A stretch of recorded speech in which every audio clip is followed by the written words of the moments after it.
Hello everyone. Last class मैंने आप लोगों को कुछ प्रॉपर्टीज़ बताई थी, कुछ कंपाउंड बताए थे सोडियम के। तो अपन को सेकेंड ग्रुप की प्रॉपर्टीज़ और एलिमेंट्स के बारे में पढ़ना है, like alkaline earth metal. But उससे पहले सोडियम का एक और कंपाउंड है, इंपॉर्टेंट कंपाउंड है, उसके बारे में अपन पढ़ लेते हैं, जिसका नाम होता है माइक्रोकॉस्मिक सॉल्ट। माइक्रोकॉस्मिक सॉल्ट क्या होता है? माइक्रोकॉस्मिक सॉल्ट होता है NaNH4HPO। माइक्रोकॉस्मिक सॉल्ट क्या होता है? NaNH4HPO4।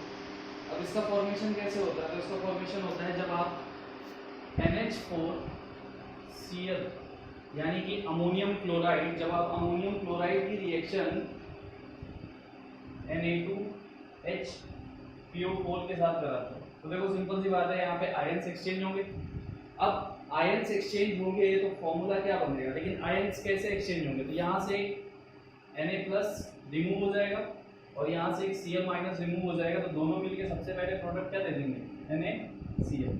अब जो बचा हुआ उसको एज इट इज अपन ऐड कर देते हैं। तो NaNH4HPO4, ये आपका फॉर्मेशन हो गया किसका? माइक्रोकॉस्मिक सॉल्ट का। यानी कि अमोनियम क्लोराइड की रिएक्शन तुम Na2HPO4 के साथ कराओगे तो किसका फॉर्मेशन हो जाएगा? माइक्रोकॉस्मिक सॉल्ट। अब अगर तुम माइक्रोकॉस्मिक सॉल्ट को हीट करो, अगर तुम इसको हीट देना स्टार्ट कर दो, तो हीट देने पे ये क्या प्रोडक्ट फॉर्म करेगा? तो हीट देने पे इसका प्रोडक्ट होता है NaPO3, उसके साथ H2, NaPO3 और उसके साथ H2O, और एक और चीज यहाँ से निकलती है जो कि होती है अमोनिया गैस। तो ये चीज याद रखो, अमोनियम क्लोराइड की रिएक्शन तुमने कराई तो तुम्हें क्या मिल गया? माइक्रोकॉस्मिक सॉल्ट, और उसके साथ NaCl। तुमने माइक्रोकॉस्मिक सॉल्ट को हीट दिया तो हीट देने में तुम्हारा प्रोडक्ट बना NaPO3 और वाटर, और उसके साथ अमोनिया गैस लिबरेट। तो ये एक इंपॉर्टेंट कंपाउंड था सोडियम का जो लास्ट था, तो नोट डाउन कर लो। तो सोडियम के सारे कंपाउंड्स लगभग हमने पढ़ लिए।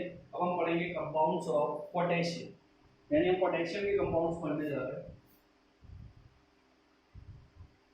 तो आपसे जनरली पूछा जा सकता था माइक्रोकॉस्मिक सॉल्ट के बारे में, दैट्स व्हाई मैंने इसकी लैबोरेटरी प्रोसेस लिखवा दी आपको।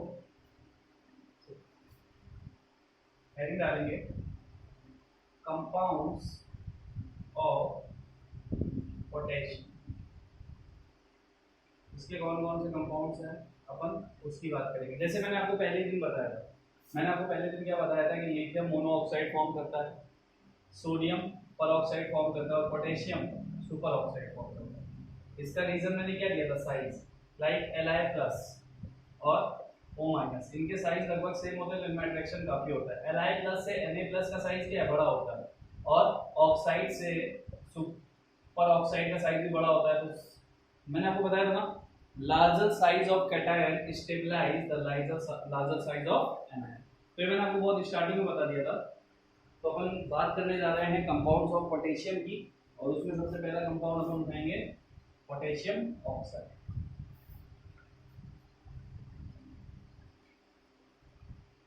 पोटेशियम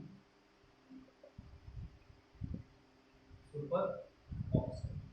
तो पोटेशियम सुपर ऑक्साइड का फॉर्मेशन हम कैसे कर सकते हैं? तो सिंपल सी बात है, पोटेशियम को अगर हम ऑक्सीजन के साथ रिएक्ट करवाएं तो वहां से पोटेशियम सुपर ऑक्साइड फॉर्म हो सकता है, या फिर दूसरी रिएक्शन क्या है कि तुम पोटेशियम हाइड्रोक्साइड को ओजोन के साथ रिएक्ट कराओ तो भी तुम्हारा पोटेशियम सुपर ऑक्साइड फॉर्म हो सकता है। तो ये दोनों उसकी लैबोरेटरी प्रोसेस है कि हम कैसे फॉर्म करते हैं। ठीक है, बात की जाए इसके प्रॉपर्टीज।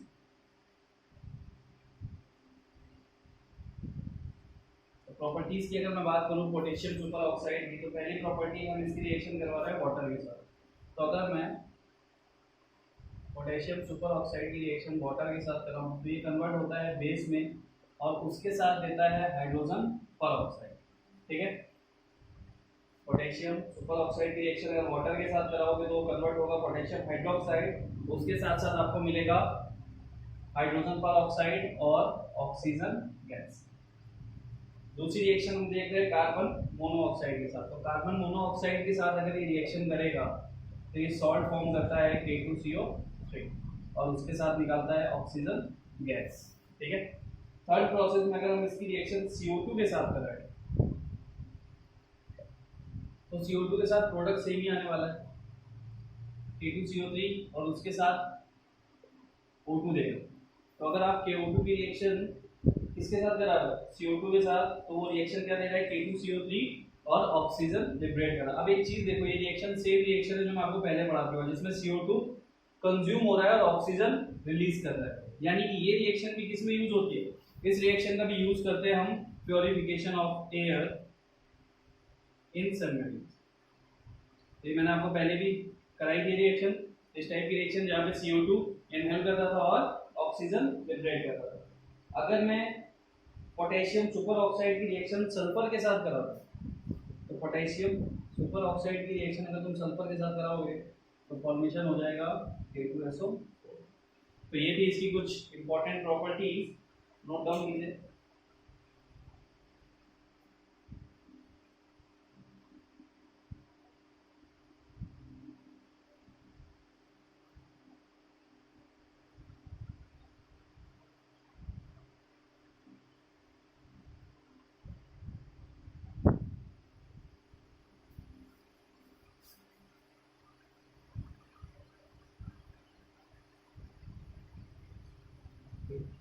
अब एक इंपॉर्टेंट कंपाउंड है पोटेशियम का,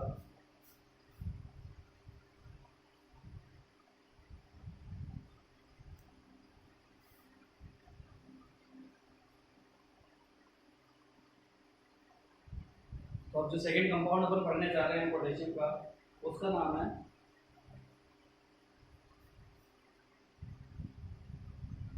potassium sesqui oxide. Potassium sesqui oxide, ठीक है। K2O3 नया कंपाउंड दिख रहा है आपको, जनरली आपने इसको देखा नहीं होगा। तो क्या होता है, इफ पोटेशियम इज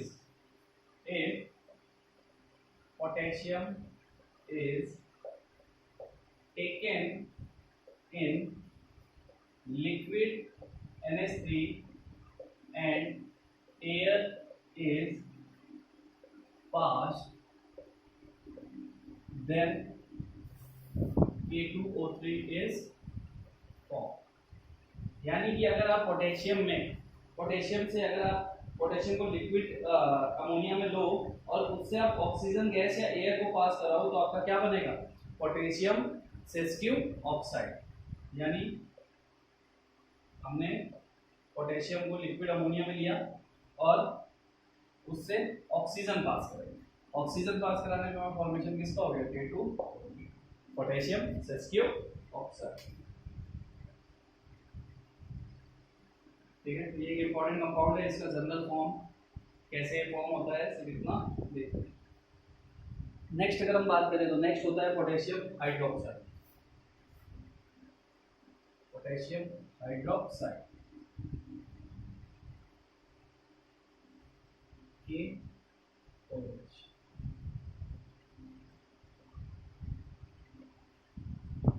आपको याद होगा मैंने आप लोगों को NaOH का फॉर्मेशन करना सिखाया था फ्रॉम NaCl एक्वस। उसका हमने इलेक्ट्रोलाइसिस किया था और फॉर्म हुआ था NaOH। तो ये आप सबको याद है। तो अगर हम NaCl से NaOH का फॉर्मेशन कर सकते हैं तो हम KCl एक्वस लेके इलेक्ट्रोलाइसिस कर दें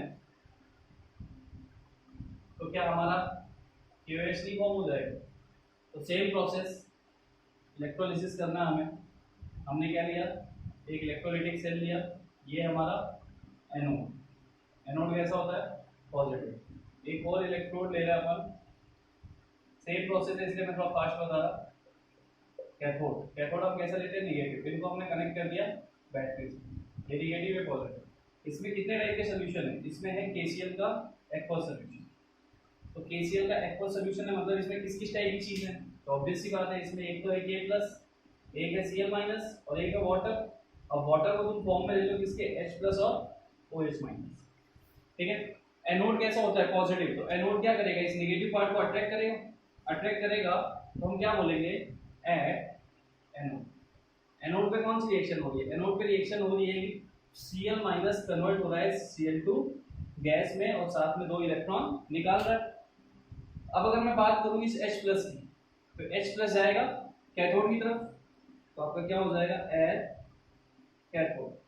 कैथोड पे आपका क्या हो रहा है H plus 2H plus 2 electron receive करके कन्वर्ट हो रहा है H2 गैस में।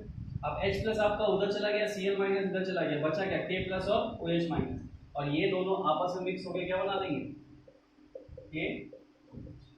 तो ये था electrolysis process of KCl aqueous. Aqueous के लिए मैंने आपको बताया था कि एक्वस में हमेशा वाटर मूव करता है कैथोड की तरफ, तो ये मैंने आपको ऑलरेडी बताया था इलेक्ट्रोलिसिस की प्रोसेस। वही प्रोसेस हमने यहाँ पे यूज की और फॉर्मेशन किसका कर दिया KOH।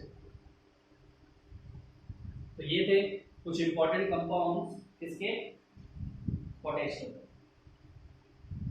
ठीक है।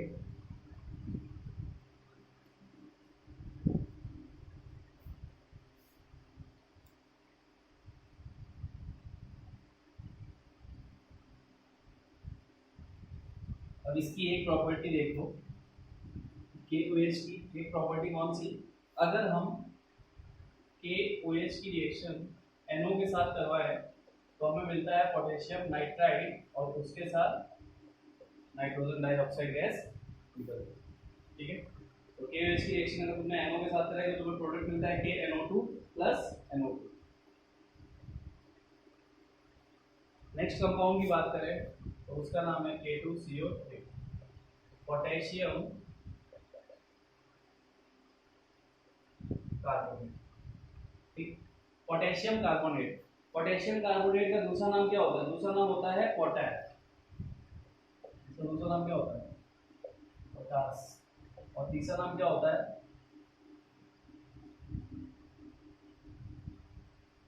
Potassium carbonate potash. चलिए तीसरा नाम अभी याद आएगा तो बताता हूँ। दो नाम पोटेशियम कार्बोनेट का कॉमन नेम होता है पोटैश, और हाँ तीसरा नाम होता है पर्ल एस, ठीक है। ये इसके कॉमन नेम है दोनों।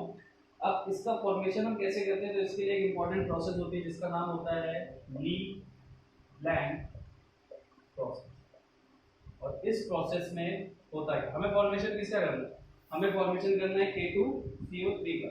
तो सबसे पहले हम क्या लेते हैं, हम इसमें KCl की रिएक्शन H2SO4 के साथ कराते हैं और फॉर्म करते हैं K2SO4, और K2SO4 जब फॉर्म हो जाता है तो हम उसे पास करते हैं mixture of calcium carbonate plus carbon, और यहाँ से CO3 और SO4 आपस में रिप्लेस हो जाते हैं और हमें प्रोडक्ट क्या मिल जाता है K2CO3।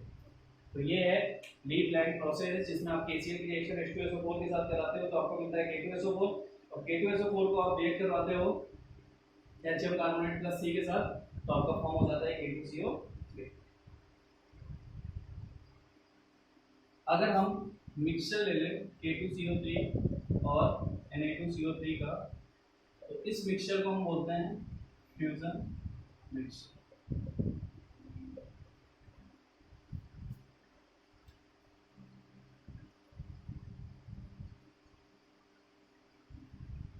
नेक्स्ट रिएक्शन है, नेक्स्ट कंपाउंड है पोटेशियम सल्फेट।